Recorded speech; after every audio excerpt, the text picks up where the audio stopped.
দর্শক আসসালামু আলাইকুম, স্বদেশ ভিডিও নিয়মিত পর্বে সবাইকে স্বাগত। দর্শক, আমি এই মুহূর্তে অবস্থান করছি গাইবান্ধা জেলার হলুদ চাষের জন্য বিখ্যাত একটি জায়গা ধাপের হাটে।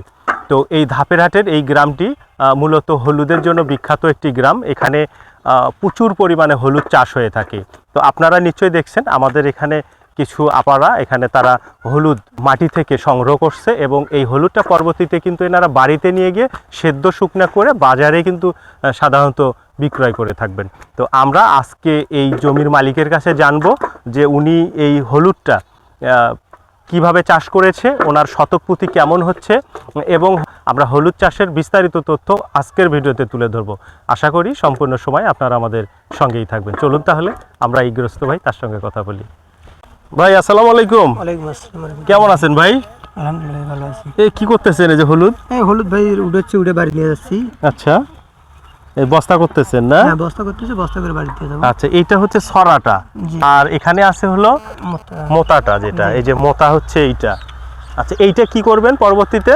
ওটা বাড়ি নিয়ে যাবো, বাড়ি নিয়ে যাও কাটে আবার তারপরে সেদ্ধ করব। তারপর সিদ্ধ হবে, তারপর শুকানো হবে না?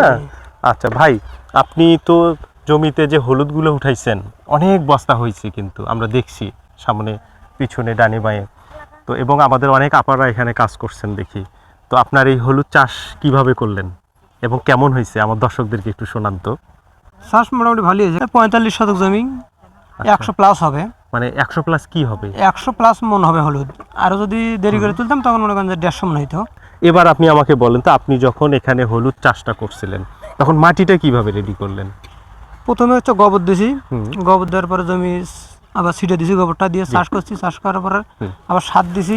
আচ্ছা, সার দিয়ে তারপর আবার চাষ করছি, চাষ করার পরে মই দিয়ে তারপর রেডি করে নিয়েছি। জি, রেডি করে নিয়ে লাঙ্গলে ভর দিয়েছি, দিয়ে বীজটা দিয়েছি, দেওয়ার পর মাটি দিয়েছি। আচ্ছা, বীজটা যে দিলেন আপনি, সামনে কত ইঞ্চি পর পর আপনি বীজটা দিয়েছেন ভাই? সামনে হচ্ছে 12 থেকে 14 ইঞ্চি। হ্যাঁ, আর ডানে এবং বামে? ডাইনে বামে হচ্ছে 22 থেকে 24 ইঞ্চি ফাঁকা রাখছেন আর কি। আচ্ছা, তারপর কি করলেন? বীজটা দেওয়ার পর কি করলেন? বীজটা দেওয়ার পর মাটি দিয়েছি। আবার মাটিতে যখন গজাইছে তখন মনে করেন যে হচ্ছে সেচ দিয়েছি।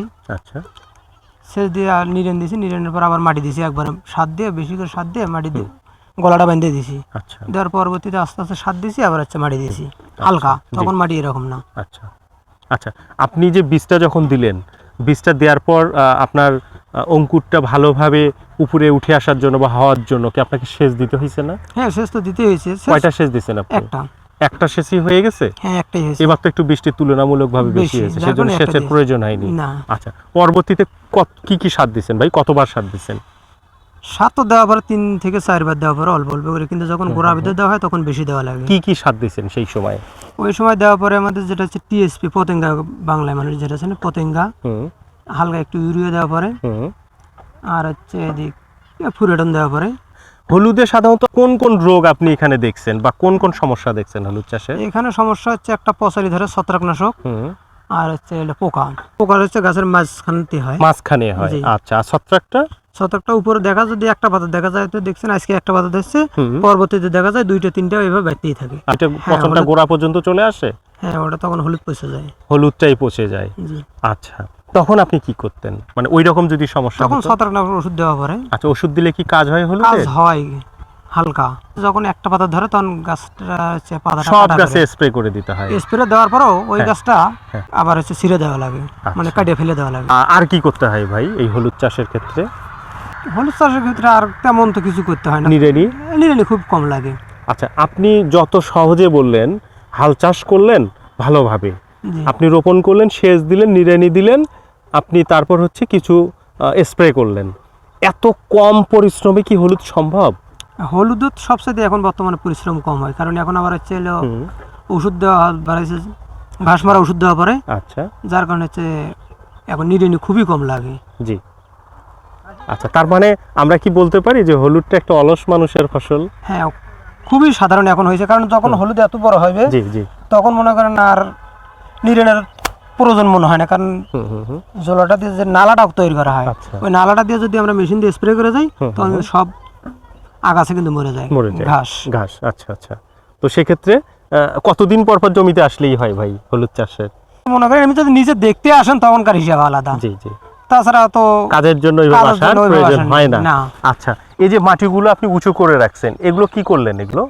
এগুলো আমরা কোদাল দিয়ে তুললাম, আচ্ছা, কোদাল দিয়ে প্রত্যেকটার গোড়া উল্টে দিচ্ছেন। উল্টে দিছি। আচ্ছা, এখন আপারা কি করতেছে এখানে?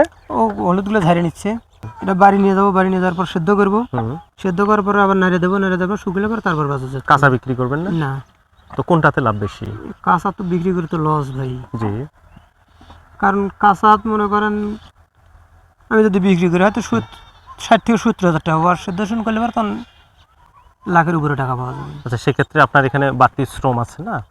বাড়তি শ্রম খুবই কম, কারণ সেদ্ধ করার পর তো কোনো কাজ নেই আর। তারপর জমিতে তো ফেলে রাখলেই হয়ে যায়। হ্যাঁ। সাধারণত যে হলুদ সিদ্ধ থেকে একদম শুকানোর শেষ পর্যায় পর্যন্ত কতদিন লাগে এই শুকাতে? যদি রোদ ভালো থাকে তাহলে 10 থেকে 15 দিন, আর যদি রোদ না ভালো থাকে তাহলে মনে করেন যে 20 থেকে 25 দিন লাগবে। আচ্ছা, সেটা আমাদের হচ্ছে আবহাওয়ার উপর, রোদের কাছে। আচ্ছা, তাহলে এই যে এই জমিতে পুরাটা বস্তা করছেন, এগুলো সবই আপনার? জি, বস্তা নিয়ে গেছি কালকে, আরো কালকে নিয়ে গেছেন, এখনো তো অনেক বস্তা আছে। কত মন হলুদ আপনি পাচ্ছেন? তাও 100 মনের উপরে হবে। আচ্ছা, তো একটু আপনার হলুদ একটা গোড়া মাটি খুঁড়ে দেখবো ভাই। আপনার এই 45 শতকে আপনি যে পরিমাণ এখন হলুদ পাবেন, তাতে কত টাকা খরচ হয়েছে? এখন 40,000। 40,000। আর সেদ্ধ শুকনো করে যদি আপনি এটা হাটে নিয়ে যে বিক্রি করেন, সেক্ষেত্রে কত টাকা আসবে? তাও 1 লাখ। মানে 60,000 টাকা প্রফিট। জি। কত মাসে ভাই এটা? ধরেন 7 মাসে। 7 মাসে? তাহলে তো বেশ অনেক লাভজনক। এবং এটা আপনি যেটা বললেন যে এখানে পরিশ্রমও অনেক কম, রিস্কও কম। হ্যাঁ, এখন পরিশ্রম আগে তো অনেক কমে গেছে, কারণ এখন জি, নিড়ে কম করা লাগে, যার কারণে পরিশ্রম কমে গেছে। আচ্ছা, আপনাদের তো এটা লাল মাটি। জি। অন্যান্য জায়গায় যে পলি মাটি আছে বা যেটা অন্য বেলে দোআঁশ মাটি, সেখানে কি এই হলুদটা করা সম্ভব? সম্ভব, কিন্তু কিন্তু পানি নামার ব্যবস্থা থাকতে হবে। বা পানি আটকা যাবে না? না, পানি আটকা যাবে না। আচ্ছা, এই হলুদের কি পানিটাই শত্রু নাকি? পানি থাকলে তখন পচন বেশি ধরে, পচনটা জমির ধরবে। পানি যদি থাকে। হ্যাঁ, হ্যাঁ, পানি আটকে থাকা যাবে না, না? আটকে থাকা যাবে না। আচ্ছা ভাই, একটা গোড়া যদি আপনি মাটি ছুঁড়ে যদি আমাদেরকে একটু দেখাতেন। দর্শক, ভাইয়ের যে হলুদ করছেন, এই হলুদ অনেক মোটা হয়েছে তো আপনার হলুদটা। এটা কি জাতের হলুদ ছিল ভাই? এটা ভাই হাইব্রিড। হাইব্রিড হলুদ। দর্শক দেখেন, হাইব্রিড, নামও হাইব্রিড, এটার হচ্ছে কাজও হাইব্রিড। কত মোটা মোটা ছড়া হয়েছে ভাই, গোড়াটাও দেখি অনেক মোটা। আচ্ছা, একটা করে গাছের গোড়ায় কত কেজি করে হলুদ হতে পারে আপনার আইডিয়ায় কি বলছে? সব মিলে তো প্রতি গাছে এমনিতে 1 কেজি হবে। কি চমৎকার হলুদ, দেখেন কত মোটা মোটা। এরকম হলুদ আসলে জমিতে দেখলে মনটা এমনিই ভালো হয়ে যায়। তো ভাই, এই বছর 45 শতক জমিতে হলুদ রোপণ করছেন, জি। আগামী বছর কি এখানেই হলুদ করবেন? না, কেন? আরো জমি আছে, এটা অন্য কিছু রোপণ করব। এখানে কি আর হলুদ করা যাবে না? 2বার করছি তো, 2বারে বেশি করা যায় না নাকি। আচ্ছা, সেক্ষেত্রে পচন আসার সুযোগ থাকে। জি।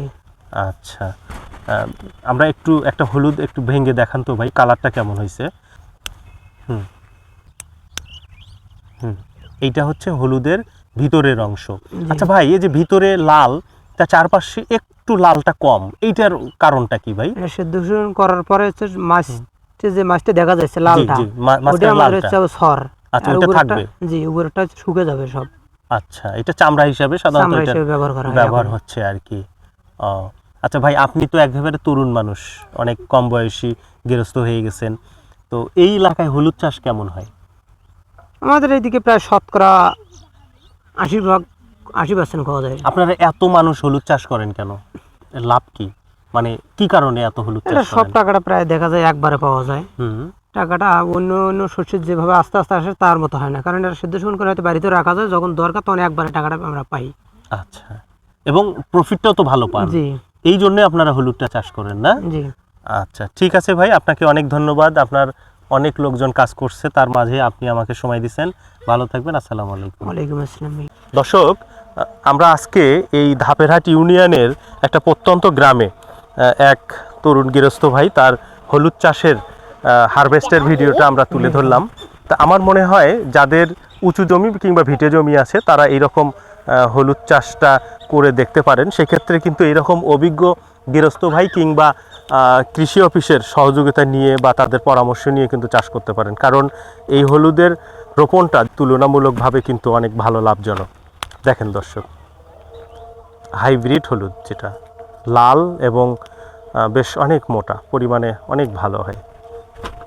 তো আশা করি আমাদের ভিডিওটি ভালো লেগেছে, ভালো লাগলে অবশ্যই স্বদেশ বিডি ইউটিউব চ্যানেলটি সাবস্ক্রাইব করবেন। সবাই ভালো থাকবেন, সুস্থ থাকবেন, স্বদেশ বিডি চ্যানেলের সাথেই থাকবেন।